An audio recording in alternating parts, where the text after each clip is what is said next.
नमस्कार, मैं हूं आर्यन सिंह। आप देख रहे हैं न्यूज़ डंका। न्यूज़ डंका में आपका स्वागत है। आज हम बात करेंगे गोरखनाथ मंदिर में हुए आतंकी हमले को लेकर। जिस तरह से हमला हुआ है और एटीएस के साथ साथ एनआईए भी पैरेलल में जांच कर रही है, ये बहुत गंभीर मामला है। उत्तर प्रदेश के गोरखपुर जिले में हुई घटना के बाद से ही हमलावर मुर्तजा की कुंडली खंगाली जा रही है। ऐसी आशंका है कि गोरखनाथ मंदिर की सुरक्षा में तैनात पीएससी जवानों पर हमला करने वाला मुर्तजा अहमद अब्बासी का कनेक्शन पाकिस्तान के आईएसआईएस और अंसार गजवातुल से जुड़ा है। वह भारत नेपाल सीमा पर स्थित कई संदिग्ध मदरसों और मरकज के संपर्क में भी रहा है। उसके लैपटॉप और बैग से मिले सुरागों के बाद एटीएस पूरी तरह चौकन्ना हो गई है।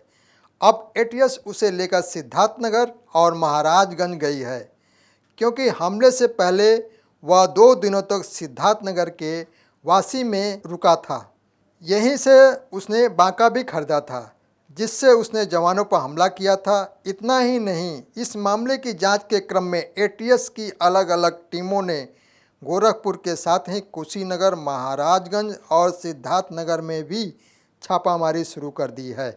साथ ही इस मामले की जांच को लेकर एटीएस पूर्वांचल और नेपाल के साथ ही मुंबई, जामनगर और कोयम्बटूर तक पहुंच गई है।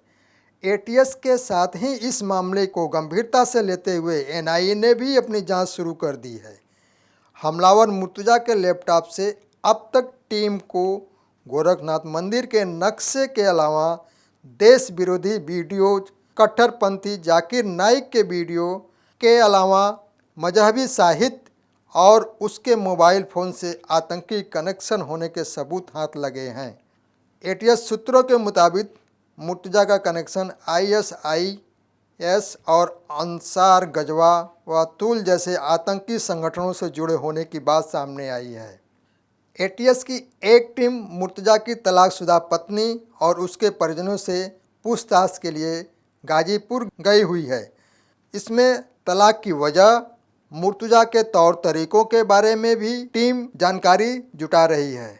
इसके अलावा एटीएस मुर्तजा के करीबों की लिस्ट तैयार कर उनसे भी पूछताछ करने की तैयारी कर रही है। जबकि मुर्तजा के पिता ने बताया कि उनके बेटे की दूसरी शादी जौनपुर जिले में तय होने की बात चल रही है। ऐसे में टीम जौनपुर में भी उस परिवार से भी पूछताछ करेगी जहां मुर्तजा की शादी तय हो रही है। फिलहाल एटीएस सबसे पहले मुर्तजा का नेपाल कनेक्शन की पड़ताल में जुटी है। यहां आने के बाद उसने एयरपोर्ट, गोरखनाथ मंदिर सहित शहर के महत्वपूर्ण स्थानों के नक्शे पाकिस्तान में बैठे आतंकी आकाओं को भेजे थे। इसी जांच के दौरान मुर्तजा का नाम भी सामने आया था। एटीएस उसे तभी से ट्रैक कर रही थी, लेकिन पुख्ता सबूत नहीं मिलने की वजह से टीम उसे दबोच नहीं सकी और उसने वारदात को अंजाम दे दिया। जबकि मुर्तजा के पिता ने यह भी खुलासा किया कि 2 अप्रैल को एटीएस वाले उसके घर पर मुर्तजा को पूछते हुए गए थे। इसी के बाद से वह नेपाल भाग गया था। अब तक की जांच में सामने आया है कि आतंकी संगठनों के लिए मुर्तजा स्लीपर सेल हो सकता है। इसी दिशा में एटीएस पहले से काम कर रही है। मुर्तजा खुद एक केमिकल इंजीनियर होते ही एक ऐप डेवलप किया था। ऐसे में एटीएस को आशंका है कि इस ऐप का इस्तेमाल आतंकी नेटवर्क के स्लीपर सेल को बढ़ाने की दिशा में वह काम कर रहा था। फिलहाल टीम उस ऐप की भी पड़ताल कर रही है जिसे मुर्तजा ने डेवलप किया था।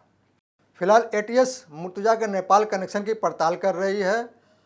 अभी तक के जांच में ये स्पष्ट हुआ है कि मुर्तजा का मदरसों और मरकज़ों से संपर्क था जहां विदेशी फंडिंग होती थी। वहीं एटीएस बीते 21 महीने से मुर्तजा को ट्रैक कर रही थी, क्योंकि वर्ष 2020 में गोरखपुर से एक जासूस को एटीएस ने गिरफ्तार किया था, जो हनी ट्रैप का शिकार होकर वर्ष 2014 और 2018 में पाकिस्तान भी गया हुआ था। दोस्तों, वीडियो को लाइक करिए, शेयर करिए और सब्सक्राइब करना न भूलें।